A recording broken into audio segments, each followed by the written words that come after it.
आज हम सब भारत की आध्यात्म परंपरा के एक महत्वपूर्ण अवसर के साक्षी बन रहे हैं। पूज्य आचार्य श्री विद्यानंद जी मुनिराज, उनकी जन्म शताब्दी का ये पुण्य पर्व उनकी अमर प्रेरणाओं से ओतप्रोत एक कार्यक्रम, एक अभूतपूर्व प्रेरक वातावरण का निर्माण हम सबको प्रेरित कर रहा है। इस आयोजन में यहां उपस्थित लोगों के साथ ही लाखों लोग ऑनलाइन व्यवस्था के जरिए भी हमारे साथ जुड़े हैं। मैं आप सभी का अभिनंदन करता हूं। मुझे आने का अवसर देने के लिए आप सबका आभार व्यक्त करता हूं। साथियों, आज का ये दिन एक और वजह से बहुत विशेष है।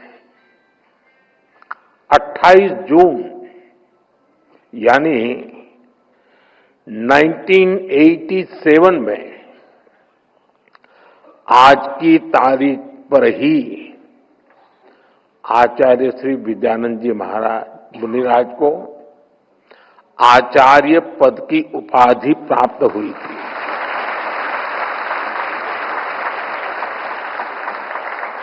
और वो सिर्फ एक सम्मान नहीं था, बल्कि जैन परंपरा को विचार, संयम और करुणा से जोड़ने वाली एक पवित्र धारा प्रवाहित हुई। आज जब हम उनकी जन्म शताब्दी मना रहे हैं, तब ये तारीख हमें उस ऐतिहासिक क्षण की याद दिलाती है। मैं इस अवसर पर आचार्य श्री विद्यानंद जी मुनिराज के चरणों में नमन करता हूं। उनका आशीर्वाद हम सभी पर हमेशा बना रहे, ये प्रार्थना करता हूं। साथियों, श्री विद्यानंद जी मुनिराज की जन्म शताब्दी का ये आयोजन ये कोई साधारण कार्यक्रम नहीं है। इसमें एक युग की स्मृति है, एक तपस्वी जीवन की गुंज है। आज इस ऐतिहासिक अवसर को अमर बनाने के लिए विशेष स्मृति सिक्के, डाक टिकट जारी किए गए हैं। मैं इसके लिए भी सभी देशवासियों को अभिनंदन करता हूं। मैं विशेष रूप से आचार्य श्री प्रज्ञ सागर जी का अभिनंदन करता हूं, उन्हें प्रणाम करता हूं। आपके मार्गदर्शन में आज करोड़ों अनुयायी पूज्य गुरुदेव के बताए रास्ते पर आगे बढ़ रहे हैं। आज इस अवसर पर आपने मुझे धर्म चक्रवर्ती की उपाधि देने का जो निर्णय लिया है,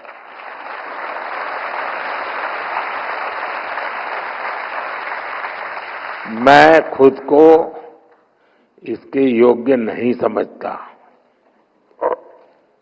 लेकिन हमारा संस्कार है कि हमें संतों से जो कुछ मिलता है उसे प्रसाद समझकर स्वीकार किया जाता है।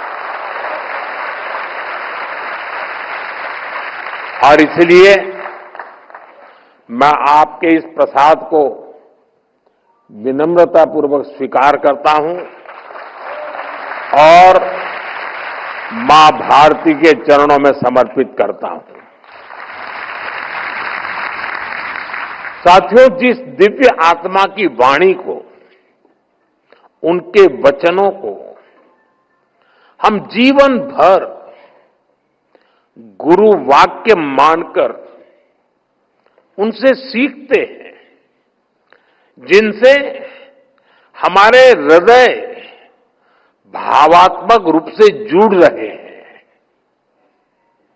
उनके बारे में कुछ भी बोलना हमें भावुक कर देता है। मैं अभी भी सोच रहा हूं कि श्री विद्यानंद जी मुनिराज के बारे में बोलने की जगह काश हमें आज भी उन्हें सुनने का सौभाग्य मिलता।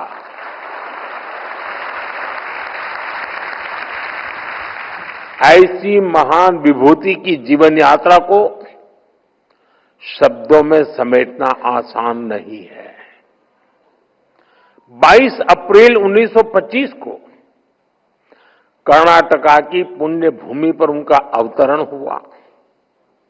आध्यात्मिक नाम मिला विद्यानंद, और उनका जीवन विद्या और आनंद का अद्वितीय संगम रहा। उनकी वाणी में गंभीर ज्ञान था, लेकिन शब्द इतने सरल कि हर कोई समझ सके। 150 से अधिक ग्रंथों का लेखन, हजारों किलोमीटर की पदयात्रा, लाखों युवाओं को संयम और संस्कृति से जोड़ने का महायज्ञ। आचार्य श्री विद्यानंद जी मुनिराज युग पुरुष थे, युग दृष्टा थे। ये मेरा सौभाग्य है कि मुझे उनकी आध्यात्मिक आभा को प्रत्यक्ष अनुभव करने का अवसर मिलता रहा। समय समय पर वो मुझे अपना मार्गदर्शन भी देते थे, और उनका आशीर्वाद हमेशा मुझ पर बना रहा। आज उनकी जन्म शताब्दी का ये मंच, मैं यहां भी उनके उसी प्रेम और अपनेपन को महसूस कर रहा हूं। साथियों, हमारा भारत विश्व की सबसे प्राचीन जीवंत सभ्यता है। हम हजारों वर्षों से अमर हैं, क्योंकि हमारे विचार अमर हैं, हमारा चिंतन अमर है, हमारा दर्शन अमर है। और इस दर्शन के स्रोत हैं हमारे ऋषि, मुनि, महर्षि, संत और आचार्य। आचार्य श्री विद्यानंद जी मुनिराज भारत की इसी पुरातन परंपरा के आधुनिक प्रकाश स्तंभ है। कितने ही विषयों पर उनकी विशेषज्ञता थी, कितने ही क्षेत्रों में उनकी दक्षता हासिल थी। उनकी आध्यात्मिक प्रखरता, उनका ज्ञान, कन्नड़ा, मराठी, संस्कृत और प्राकृत जैसी भाषाओं पर उनकी पकड़, और अभी जैसे पूज्य महाराज जी ने कहा 18 भाषाओं का ज्ञान, उनके द्वारा की गई साहित्य और धर्म की सेवा, उनकी संगीत साधना, राष्ट्र सेवा के लिए उनका समर्पण। जीवन का ऐसा कौन सा आयाम है जिसमें उन्होंने आदर्शों के शिखर न छुए हो। वो एक महान संगीतज्ञ भी थे, वो एक प्रखर राष्ट्रभक्त और स्वतंत्रता सेनानी भी रहे, और वो एक अखंड वितराग दिगंबर मुनि भी थे।